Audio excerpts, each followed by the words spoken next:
Šios savaitės LRT Lituanikos pasaulio lietuvių žiniuose. Tradicinėje imigrantų šventėje Argentinoje uždegantys lietuviški šokiai. Renkuosi Lietuvą atstovų susitikimas su Airijos lietuviais. Jaunimo linijos misijai labdarą rinks ir Anglijos lietuviai. Rubrikoje Tapatybė LT amžinybėn išėjusiųjų pagerbimo tradicijos. Iš širdies į širdį per lietuvius vienijantį LRT Lituanikos kanalą laidoje Pasaulio lietuvių žinios.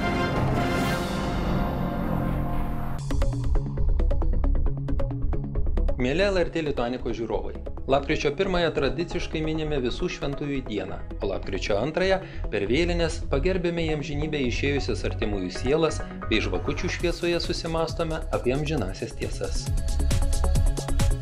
Daugiau apie amžinybėn išėjusių pagerbimo tradicijas rubrikoje Tapatybė LT papasakos Lietuvos liaudies kultūros centro papročių poskyrio vadovė etnologė Nijolė Marcinkevičienė.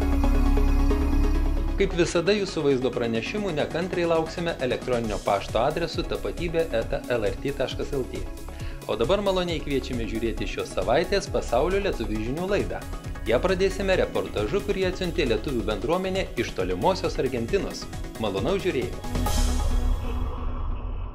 Rugsėjo-spalio mėnesių savaitgaliais Beriso mieste Argentinoje vyko tradicinė imigrantų šventė, į kurią šiemet susirinko net kelios dešimtys tūkstančių žmonių iš visos Argentinos. Kaip ir kasmet, įvairiaspalvėje mugėje dalyvavo Lietuvių draugija Nemunas, kuris šventės lankytojams pristatė Lietuvos kultūrą, tradicijas, papročius bei gardžius lietuviškus patiekalus. Renginio svečius džiugino ir uždegantys lietuviški šokiai. Imigrantų šventėje koncertavo net keli lietuvių šokių kolektyvai. Vaikų šokių grupė Skaidra, jaunimo grupė Nemunas, seniorų kolektyvas Griaustinis bei veteranų kolektyvas Pipiras. Pasirodymus surengė ir svečiai iš kitų Argentinos miestų – ansamblis Laisvės akmuo iš Tandilio bei nordiška grupė iš Oberos. Lietuvių draugijos Nemunas nariai mugėje kvietė paragauti ne tik tradicinio kugelio, kiaulienos su kopūstais ir krienais, virtinių ar keptos kiaulienos su grybais, bet ir Kauno alaus, kurį gamina lietuvių imigrantų anūkas iš Mar de Platos miesto. Nors lietuviškas maistas sulaukė daug gerų atsiliepimų, tačiau labiausiai šventės svečiai liaupsino lietuvišką alų. Renginio, kuris truko kiek ilgiau nei mėnesį, pabaigą vainikavo pagrindinėme Beriso prospekte vykęs paradas, kuriame dalyvavo visos Beriso miesto organizacijos.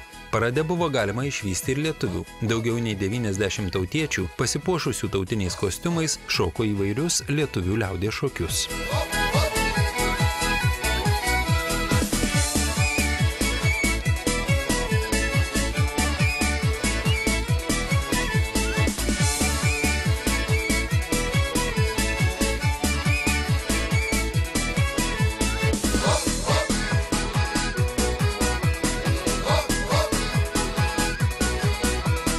Imigrantų šventėje buvo renkama renginio karalienė. Šiemet teisėjų komisija gražiausia mergina paskelbė Ukrainos atstovę, kuri Argentinoje apsigyveno visai neseniai, prieš 5 metus. Lietuvių bendruomeniai šventės karalienės rinkimuose atstovavo Evelina Melnesiuk. Viena gražiausių šventės akimirkų, kuri vyko imigrantų šventės pradžioje, istorinių faktų atkartojimas. Lietuviai persirengė drabužiais, kokius vilkėjo jų tėvai, seneliai ar proseneliai. Laivų atplaukė į Beriso miestą, kaip kažkada atplaukė jų giminaičiai. Ašaros žmonių akyse prisimenančių pasakojimus, kaip gyvena jų tėvai, seneliai ir proseneliai pradėjo čia Argentinoje, turėdami palikti savo tėvynį, savo namus. Berisas yra oficialiai pripažintas ir paskelbtas Buenos Airių provincijos imigrantų sostinė. Čia veikia ir didelė lietuvių bendruomenė. Iki Pirmojo pasaulinio karo Berisas buvo viena didžiausių Argentinos lietuvių kolonijų, kurią tuomet sudarė apie 3000 lietuvių. Lietuvių draugija Nemunas imigrantų sąjungos organizacijai priklauso jau 38 metus. Būtent ši organizacija ir rengia kasmetes imigrantų šventes Beriso mieste.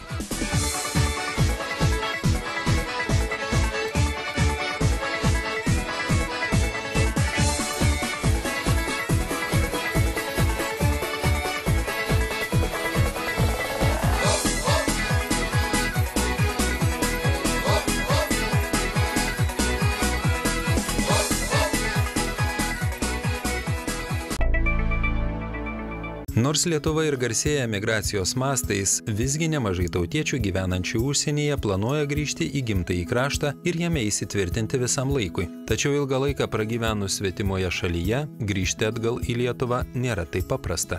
Per pastaruosius metus Lietuvoje įvyko daug pokyčių. Sugrįžus vienu metu tenka spręsti daugybę įvairių rūpesčių. Reaguodama į šią opę problemą, Tarptautinė migracijos organizacija Lietuvoje įkūrė Migracijos informacijos centrą Renkuosi Lietuvą, kuris teikia konsultacijas grįžusiems ir apie grįžimą galvojantiems užsienio lietuviams. Šio neseniai įkurto centro atstovė spalio 25-26 dienomis viešėjo Dubline, kur susitiko su Airijos lietuvių visuomeninių organizacijų atstovais bei ambasados darbuotojais. Viešnios iš Lietuvos norėjo išsiaiškinti, kokie yra vietos lietuvių poreikiai. Siekė sužinoti, ar yra tautiečių planuojančių grįžti į Lietuvą. Migracijos informacijos centro Renkuosi Lietuvą atstovės dar domėjosi, ką Airijos lietuviai mano apie gyvenimo Lietuvoje perspektyvas, su kokiomis problemomis bei iššūkiais įsivaizduoja susidursią. Kas yra Renkuosi Lietuva? Tai yra projektas skirtas užsienyje gyvenantiems lietuviams, kurie galvoja apie grįžimą arba tiesiog svarsto apie galimą grįžimą į Lietuvą ir turi klausimų. Ir turi tų klausimų, kurie yra praktiški, paprasti ir kuriuos dažnai rasti Lietuvoje ir Lietuvoje esančiuose šaltiniuose yra labai sudėtinga. Tad mes šiai dienai turime 6 pagrindinės sritis, į kurias kreipiame dėmesį ir jas visas galime rasti mūsų puslapyje renkuosilietuva.lt. Ir kaip jau minėjau, nuo birželio mėnesio būtent tais klausimais mes konsultuojame visus, kurie kreipiasi į mūsų centrą. Pagrinde, iš tikrųjų, mes sulaukiame klausimų susijusių su socialinėmis išmokomis, su įvairiais kitais socialiniais klausimais, su švietimu, su užsieniečiais gyvenančiais Lietuvoje. Nes, kaip žinia, dažnai lietuviai, kurie gyvena užsienyje, grįžta į Lietuvą jau nebe vieni, turėdami šeimos narį arba draugę, kurie nėra Lietuvos piliečiai. Ir čia tikrai iškyla daug klausimų, tai mes ir juos pradedame atsakyti. Ir apskritai konsultuojame praktiškai visais klausimais, kurie kyla žmogui grįžtančiam gyventi į Lietuvą arba planuojančiam grįžimą. Nors viešojoje erdvėje dažnai diskutuojama apie tai, kad užsienyje gyvenantiems lietuviams nerūpi socialinės tėvynės problemos, visgi egzistuoja lietuvių sukurtos organizacijos, kurių nariai nuoširdžiai jaudinasi dėl to, kas vyksta Lietuvoje. Visi mes esam žmonės, kurie susiduria su įvairiais sunkumais, su netektim, su išgyvenimais, dažnas iš tiesų susiduriam ir su depresija ir kitais emociniais sunkumais. Ir kai mums yra sunku, kai mes išgyvename tą kritinį laikotarpį, mums yra išties labai svarbu, kad mes turėtumėm su kuo pasikalbėti. Tai yra labai svarbu, kad galėtumėm išsipasakoti, tarkim, savo draugui ar savo artimajam. Bet ne visada mes esam pasiryžę išlieti savo jausmus, nes kartais bijome, kad mūsų nesupras, kartais gėdinamės, kartais nenorime užkrauti kitiems savo problemų. Ir galų gale žmonės ir draugai ir artimieji ne visada mus gali išklausyti, nes tos problemos kartais būna labai ilgalaikės ir tam neužtenka jėgų tam palaikymui. Taigi tokiem žmonėm, kurie negali kreiptis į savo artimuosius, jaunimo linija yra iš tiesų labai gera išeitis. Ir taip pat dažnam jaunuoliui, kuris gyvena kaime ar toli kitoje šalyje, tarkim, ar mažame miestelėje, kuris neturi lėšų psichologui, tai jaunimo linija yra galbūt netgi vienintelis prieinamas pagalbos šaltinis.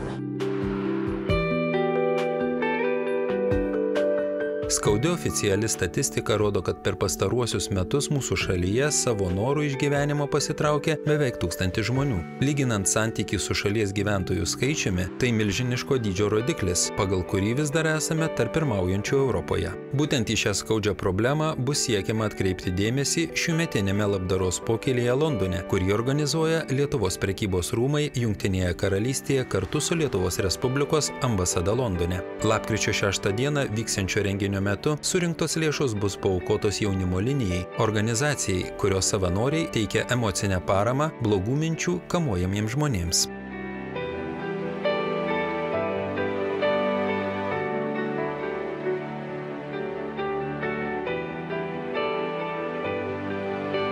Jaunimo linija yra savanoriška emocinės paramos tarnyba, kurioje dirba 300 savanorių. Ir nemokamai bei anonimiškai visą parą teikia emocinę paramą telefonu ir internetu. Ta emocinė parama iš tiesų pagarbus ir nuoširdus rūpinimasis vienas kitu. Tai yra pabuvimas šalia tada, kai kitam yra sunku. Ir tikslas tos emocinės paramos yra sudaryti tokią saugią erdvę tam, kad žmogus galėtų išsipasakoti, kad galėtų išlieti savo jausmus ir kad jam padėtume įveikti negandas ir sunkumus.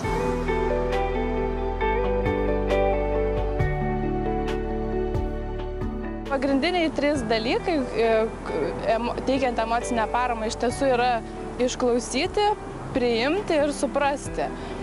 Tas žmogus, kuris skambina, jisai nenori, kad būtų kažkokie išankstiniai vertinimai, jisai nori, kad jį priimtų toks, koks jisai yra. Ir jam svarbu, kad jį išgirstų ir išklausytų. Tuo tarpu tas žmogus, kuris išklauso, tai yra savanoris šiuo atveju, jisai turi išbūti su to skambinančio emocijom, o jos iš tiesų dažnai būna ganėtinai neigiamas dažniausiai, nes skambina dėl problemų. Tai gali būti ir tylos pauzės, ir pykčio priepaliai, ir keiksmai įvairūs, ir užgauliojimai. Ir labai natūralu, kad kartais po tokių pokalbių ir pats savanoris blogai jaučiasi. Tai jaunimo linija turi užnugarį, mes taip vadinam savo kalboje. Tai yra žmonės, kurie išklauso savanorius po sunkių pokalbių ir paklausia, kaip tu jautiesi, ar tavęs nepaveikia, nes vis tiek dalinasi sunkumais, tai ir tave šiek tiek jie pasiekia.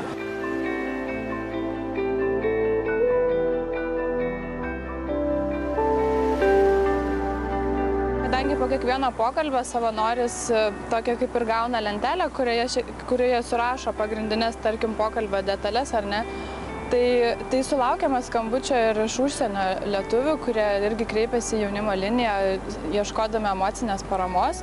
Bet šiaip dažniausiai mums rašo laiškus, nes mes turime savo puslapyje sistemą elektroninių laiškų ir laiškais iš tiesų labai didelė dalis užsienio lietuvių kreipiasi pagalbos ir užduoda įvairius klausimus ir išsipasakoja ir išsako, kas juos neramina. Turime netgi užsienio lietuvių, kurie teikia emocinę paramą laiškais, jų nėra daug, bet yra tokių žmonių, kurie netgi kaip ir savanoriauja jaunimo linijoje, būdami užsienyje ir taip irgi prisideda prie mūsų veiklos. Tai mes iš tiesų labai branginame tą grįžtamąjį ryšį tarp čia esančių ir užsienio esančių lietuvių, nes jie iš tiesų irgi labai padeda mūsų organizacijai, kad jį veiktų nenutrūkstamai.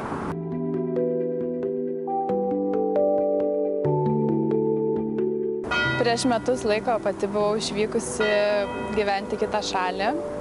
Taip susiklostė aplinkybės, kad labai buvo sunkus periodas. Praradau, tarkim, tai, ką labiausiai gyvenime branginau. Ir buvo taip sunku, kad iš tikrųjų norėjau tik pabėgti. Ir dėl to išvažiavau į Dubajų. Iš tiesų pusę metų ten buvau, dirbau. Galiu pasakyti, buvo kilę ir irgi įvairių ten minčių, kad gal neišgyvensiu, gal nežinojau tiesiog jau ką daryti ir kaip elgtis. Ir kai nuvažiavau į užsienį, tai iš tiesų labai apsidžiaugiau, kad darbo vietoje sutikau iš tiesų 2 lietuvius. Ir tai man buvo kaip, nežinau, kaip koks švyturys, kaip iš tiesų tam Dubajuje aš buvau ir ten tarp visų tų užsieniečių, visų pakistaniečių, indų ir įvairių tautybių žmonių, tie 2 lietuviai buvo man labai didelė parama ir labai gera buvo kalbėti lietuviškai su jais, labai gera buvo nes iš dalies, kad ir mūsų niekas ir nesuprasdavo, mes galėdavom ir atvirai labai pasišnekėti.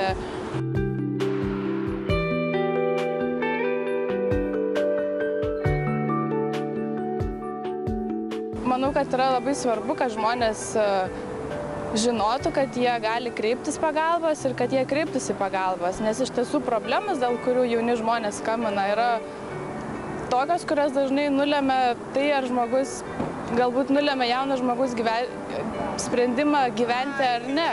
Ir jos labai įvairios būna, nuo santykių problemų, su draugais, su tėvais, išsiskyrimų, nuo patyčių. Žodžiu, ir paskutiniu metu šiaip skambina labai dėl rimtų problemų, kas yra priklausomybė nuo alkoholio, savęs žalojimas ar savižudybės rizika netgi. Ir šiais metais jaunimo linijos savanoriai atsiliepė maždaug į 4000 skambučių su savižudybės rizika ir padėjo jauniems žmonėms. Nes tai iš tiesų yra mūsų vizija, kurioje jauni žmonės dalinasi sunkumais ir renkasi gyvenimą. Na, o siekti mūsų misijos, tai yra teikti nemokamą emocinę paramą jauniems žmonėms, mums ir padeda mūsų savanoriai, kuriuos mes iš tiesų be galo branginame.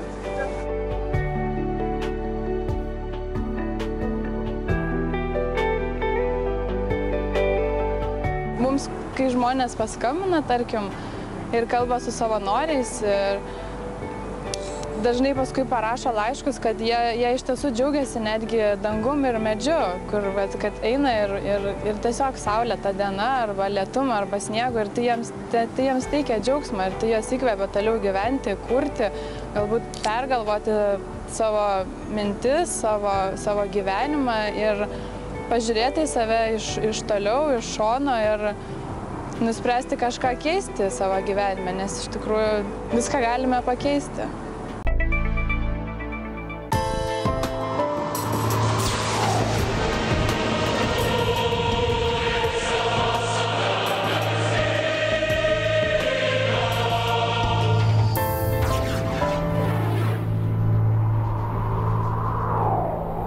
Pasak Lietuvos kraštotyros draugijos pirmininko etnologo Liberto Klimkos, vėlinių metas, kai gamta tokia liūdna, medžiai pabėrė lapus, tiesia nuogą šakas į dangų, tai virsmo taškas ir gamtoje, ir žmogaus dvasioje.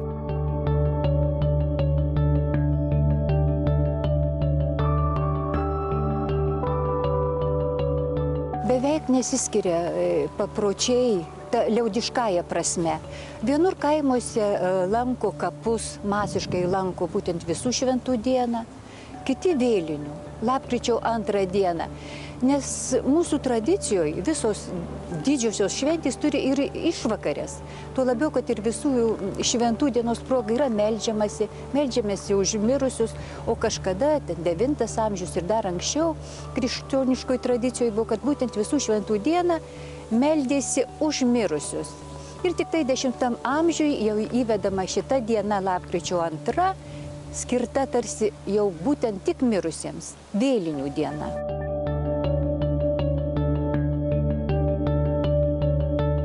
Pagerbti mirusiosius po visų šventųjų dienos, išreiškiančios krikščioniškosius idealus, labai simboliška. To paryškinama žmogaus būties šiame pasaulyje prasmė. Vienuoliai benediktinai ir Lietuvoje skleidė šią tradiciją. Tačiau čia panašių metų laiku būta vietinės rudeninių sambūrių šventės, kurios esmė padėka žemės dievybėms ir protėvių vėlėms už derlių.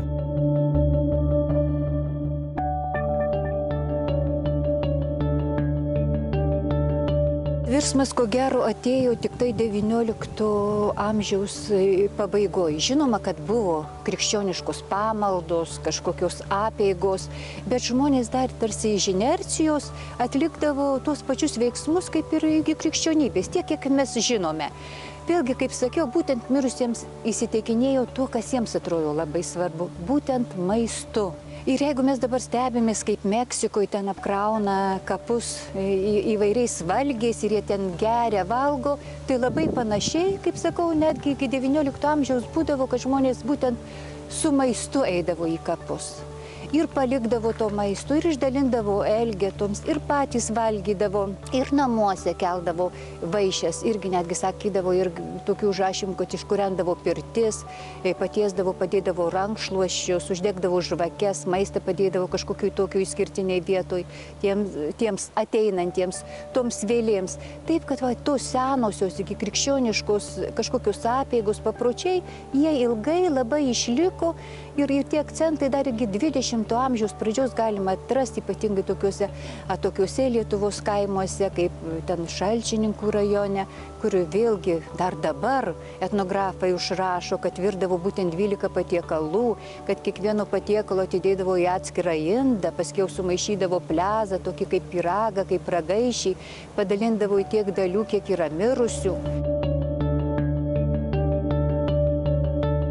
Kitados manyta, kad mirusiųjų vėlės globoja pasėlius, o rugio grūdas darbo sujungia kartas. Draugė su derliumi iš laukų sugrįžtančios ir vėlės, tad jos turi būti deramai priimamos, sušildomos, pavaišinamos ir visakeriopai pagerbiamos. Iš tokių mitinių nuostatų yra kilę ir nemažai tradicinių mūsų kaimo papročių.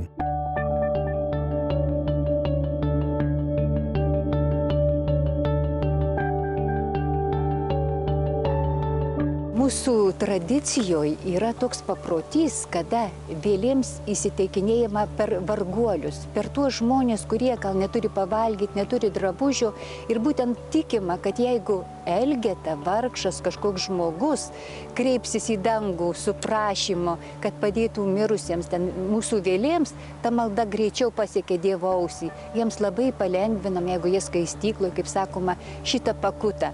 Tai yra toks ir moralas, kad jeigu mes padėsime vargšui, tai ir mūsų mirusiems bus gerai. Todėl ypatingai ilgai išliko paprotys visų šventų vėlinių dienos proga kepti duoną. Ypatingai gražus yra užrašymai apie Kaišiadoris, kur sakoma, kad kepama tiek duonos kepalų, kiek yra mirusiųjų. Ir jeigu yra mirę vaikai, tai iškepama tokios bandelės apvalios, gražesnės, mažesnės. Kitur šitą duoną kepa ir tiesiog, kai deda jau tą duoną ant ližės, formuoja kepalą vėlgi mirusių vardus. Deda gabalą tos tešlos ir sako, čia už Jonuką amžinatilsį, čia už amžinatilsį Onutę, už Marytę, išvardina, paskui suformuoja vieną kepalą ir jau kai iškepa, vėlgi padalina į tiek dalių, kiek atrodo svarbu paaukoti už mirusius ir neša prie bažnyčių, ten šventoriuje visų šventų ir vėlinių dienomis būdavo ypatingai daug tų vargšų ir išdalina, pasako vardą ir jie meldžiasi. Tai tokie gražūs papročiai ilgai gyvavo, ilgai ir dabar dar buvau neseniai Baptus irgi prisimena, kad sakydavo bandukės už mirusius, jos nedidelės, būtent iš ruginių miltų. Kitur sakydavo, kad kepam ragaišį ir tiesiog uždėdavo kryžiuką arba tiek brūkšnelių, kiek yra šeimoje mirusių ir neždavo, kartais atiduodavo kerdžiui, kartais kažkokiam varguoliui, kuris net neišeina iš namų, nuneždavo. Ir vėlgi jo malda tarsi jau tiesiau eina į Dievo į ausį ir palengvina dalę mirusiųjų ten, arba galų galę tas mirusysis vėlė užtarė čia mūsų pasilikusios žemėje, tą progą, kad mes jam aukojame, jį prisimenam.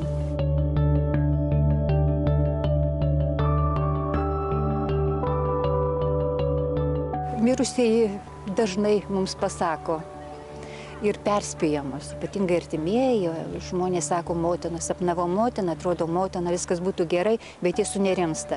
Jau kažko laukti, jau kažko tikėtis. O taip, ypatingai paplitęs tikėjimas, kad prieš vėlinės, prieš visus šventus labai sapnuoja mirusieji. Yra tai suprantama, netgi paaiškinama, nes mes pradedam galvoti apie juos. Mes galvojam, kaip mes aplankysim tą kapą, ką mes nupirksim, ar mes ten spėsim nuvažiuoti. Mes juos minim, nes vienas belgų rašytojas yra pasakęs, mirusieji yra tiek gyvi, kiek mes juos prisimenam. Kaip mes apie juos galvojam, jie atsimerkia, jie pradeda judėti, jie stengiasi mums padėti. Kai mes juos pamirštam, jie vėl miega, letargo miego, laukdami, kada mes vėl juos prisiminsim, kada jie vėl galės su mums pabendrauti. Todėl suprantama ir tie pasakymai, kad va, jau velionis atėjo pas mane, va atėjo. Ir tai suveda būtent su šitomis dienomis, galų gale jau ir naktys ilgesnės, vakarai ilgesnė, jau tie sapnai tarsi tokie ramesni ir daugiau tų sapnų. Tai galima netgi paaiškinti kažkaip ir gyvenimiškai, ne tik tai per kažkokius išskirtinius tikėjimus. Tai visai suprantama ir labai dažnai sako, sapnavau mirusius. Ir aš pati pastebėjau, kad daugiau jie ateina būtent šituo laiku, gal ne būtent per šitas dienas, bet jau į spalio pabaigą, ir iš vis metų pabaigoje tie sapnai pranašingesni, o jeigu jis pranašingas, tai vėlgi siejasi su anuo pasauliu dažniausiai.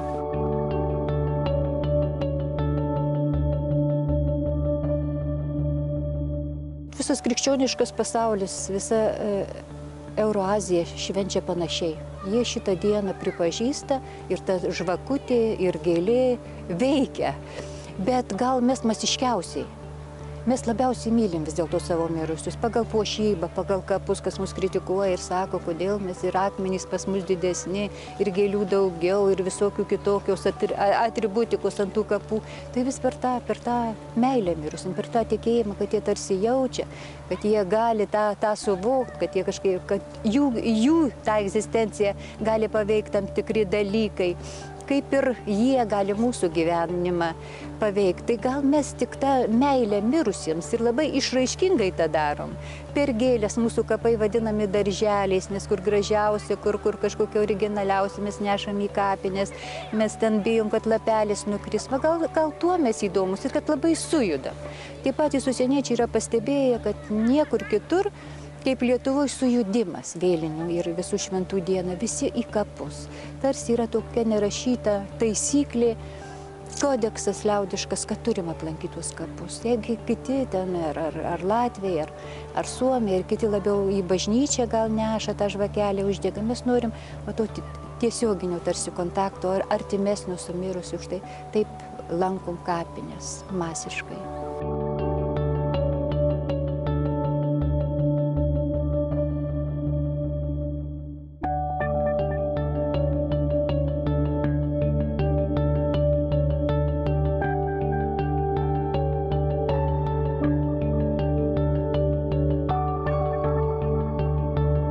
Paskelbtus tikėjimas, kad šitą dieną atsidaro pragaro vartai ir demonai, baisybės, vampyrai, visi išeina ir reikia juos gąsdinti. Už tai tos kaukės, už tai tie baisus ir moliūgai ir visokie kitokie dalykai, o mūsų tradicijų mes juos pasitinkam. Mes duodam ženklą, kad mes jų laukiam, mes juos mylim.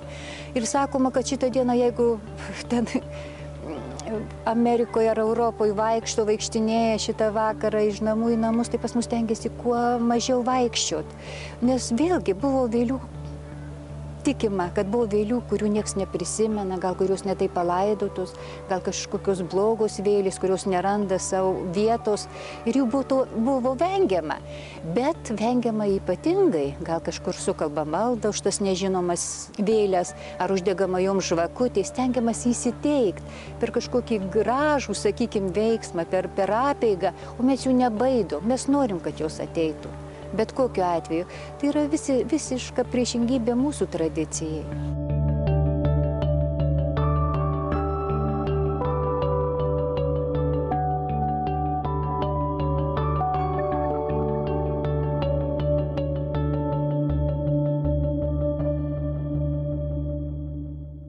Mes dažnai šitą progą naudojamės atsiteisų mirusiais. Gal mes jam gyvam pamiršom arba nespėjom gerą žodį pasakyti. Gal mes nebuvom, kai jį laidojo. Gal per tą žvakutę mes norim jam pasakyti ačiū dar už kažkokį gerą jo darbą. Ir taip susikrauna. Aš nemanau, kad žmonės vienam kapui perka daug žvakučių. Bet žiūrėk, prie to kapo ima ir atsiranda viena kita žvakutė. Kažkas jį prisiminė, kažkas jam padėkojo, gal galų gale prašo. Mūsų mirusieji jau jie tampa tam tikrais archetipais, jau jie tokie galingi, kad gali žmogui padėti. Galų gale ir tos chrizantemos, jos rudeniu gėlė ir man labai gražu, kai kapai sužysta, jaučiasi šventė. Taigi kapas tai yra mirusių namai. Mes per šventės puošiam savo namus, o per šitą šventę mes puošiam jų namus ir puošiam tai, kaip mums gražu, tuo, kas galų gale yra gamtoj. Tai yra rudens žiedai, paskutiniai žiedai. Ir visais laikais buvo tendencija, gal jau nekalba pačius seniausius, bet tiek, kiek aš prisimenu iš vaikystės, stengiamės tuo, kas gražu papuošti ir kapus. Ar tai gražus akmenukas, ar tai smėliukas geltonas, ar tai samanėlė, ar kadugių šakelė, eglė šakelė, ar tos meškutės, baltos uogutės. Visą laiką kažkaip stengdavomės papuošti tą kapą, tą jų poilsėlį, kaip sakoma, dainoj.